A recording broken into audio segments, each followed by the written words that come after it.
छिपावतानी हो। ए बाबा दया करी हो। हाँ हाँ हर साल जल लेके आवतानी हो, तोहरा से कुछो ना छिपावतानी हो।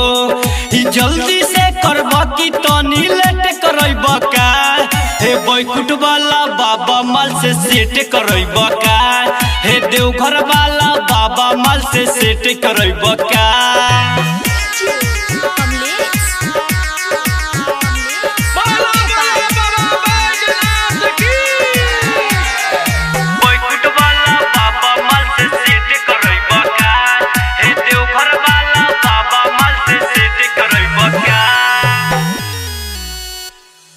हे भोले दानी जी बुझी परेशानी जी, देव के देव महादेव जी कहानी जी, देव के देव महादेव जी कहानी। हर साल भंगिया धतूरा हम लावतानी, बाबा रौरा चरण में चढ़ावतानी। मेलावा में हमारा से भेंट करब का, हे बैकुंठ वाला बाबा माल से सेट करब का, हे देवघर वाला बाबा माल से सेट करब का।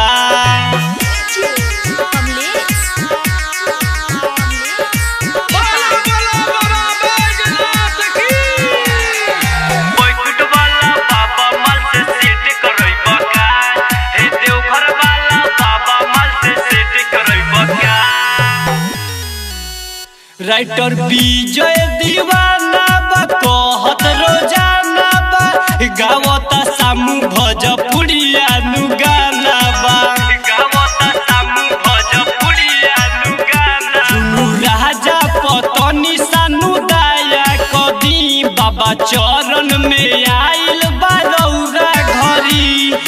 बहानी हम अकेला नहीं साथ में लइबो का, हे बैकुंठ वाला बाबा माल से सेट करब का, हे देवघर वाला बाबा माल से सेट करब का। हर साल जल लेके आवतानी हो, तोहरा से कुछो ना छिपावतानी हो। ए बाबा दया करी हो।